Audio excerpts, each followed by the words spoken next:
Fala, meus amigos, tudo bom com vocês? Anderson aqui.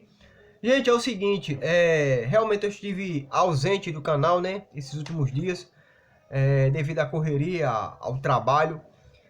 Diferente desses políticos corruptos que não trabalham, né, a gente tem que trabalhar para pagar imposto e para pagar o salário desses vagabundos.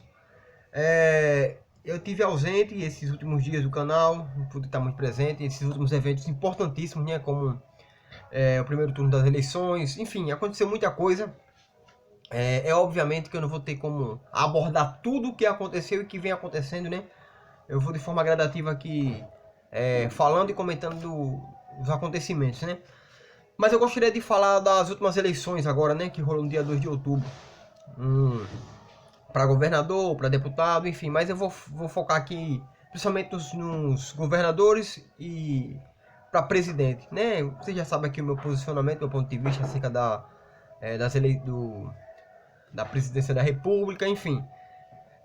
Sabe muito bem que para mim Bolsonaro e Lula são exatamente a mesma coisa, né?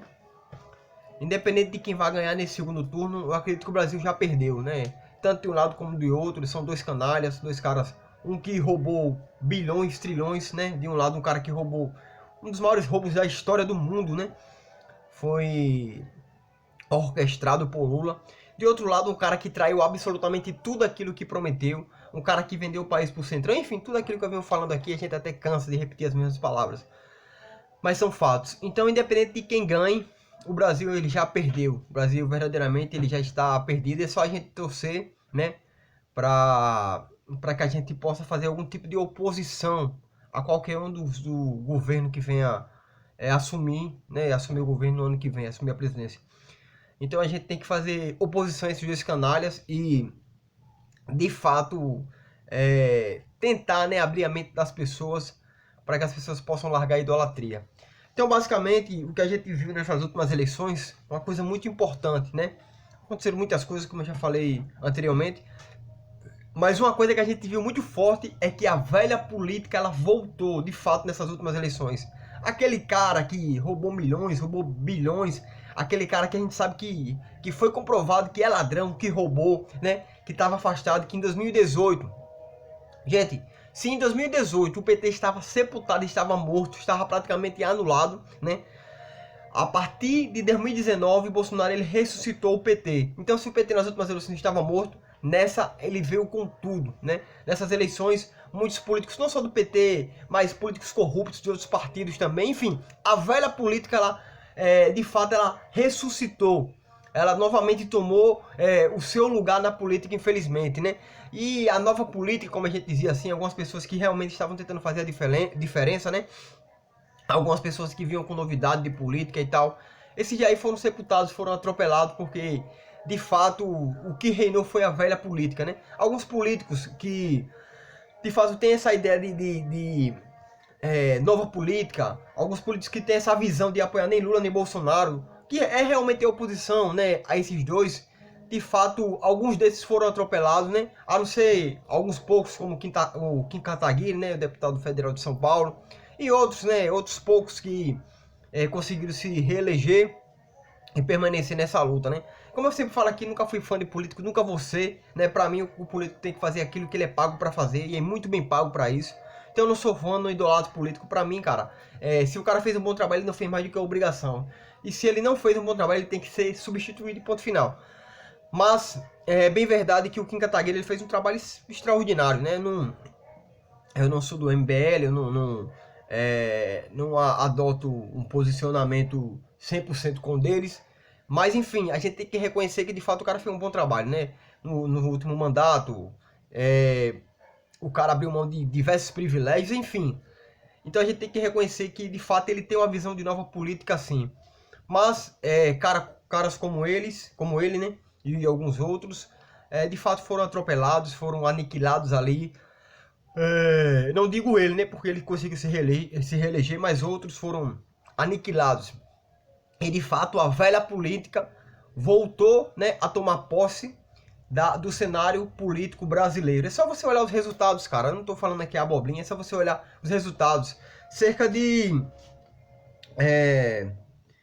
14 senadores, né, foram eleitos. 14 senadores que apoiam o Bolsonaro de forma explícita foram eleitos e mais 8 que apoiam Lula foram eleitos, né? Então você vê aí que a base do Senado já está bem polarizada, né? Mas tanto de um lado como de um outro.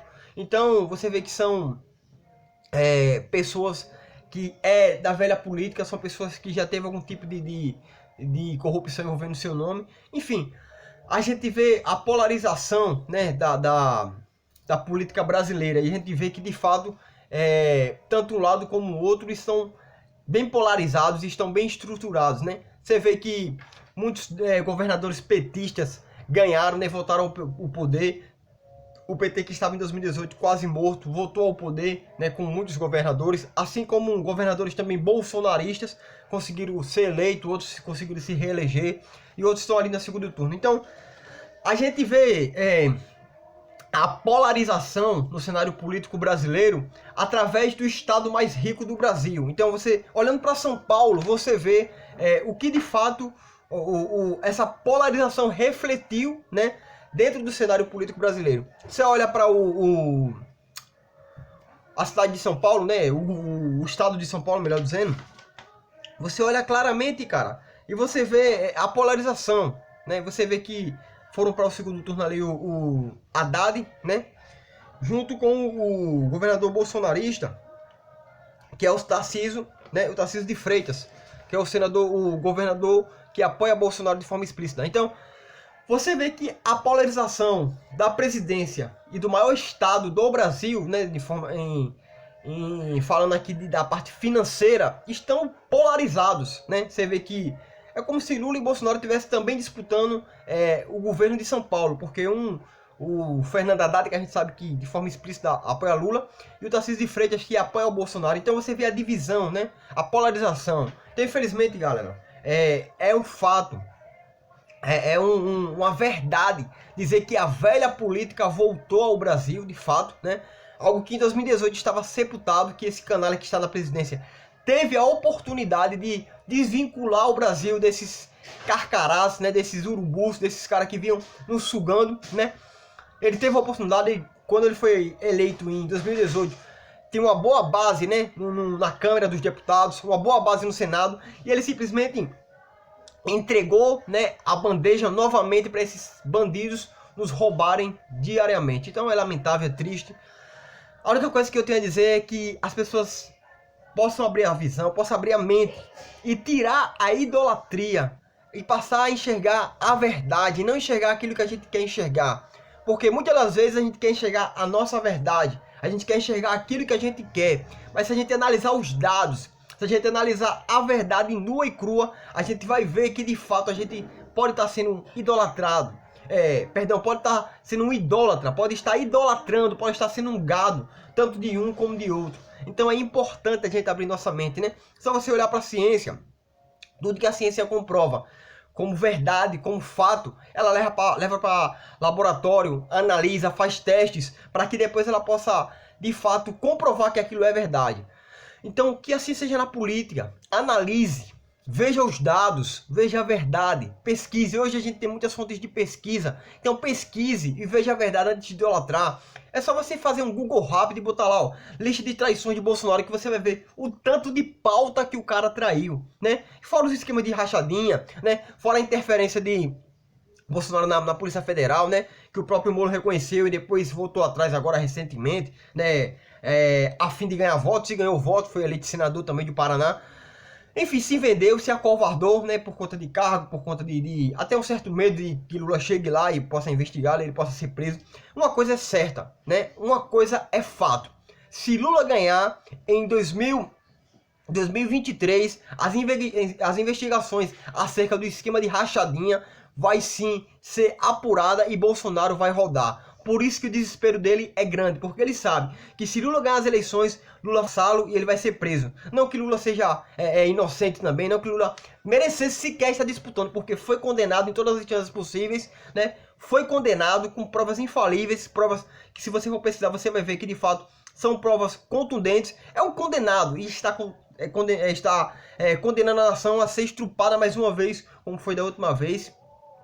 Além de está concorrendo à presidência que não era nem para estar concorrendo, então o cara foi. Então, tanto um como o outro são canalhas. Então não pense que, vou votar em Bolsonaro para que Lula não ganhe, porque é a opção menos má, para que o PT não chegue no poder e para que assim o país não possa cair em ruína. Não, e não pense, não vou votar em Bolsonaro, não vou votar em Lula, porque para que Bolsonaro não ganhe e sua família novamente venha roubar como roubou o último mandato. Enfim, cara, se você votar em Lula, você está votando em Bolsonaro.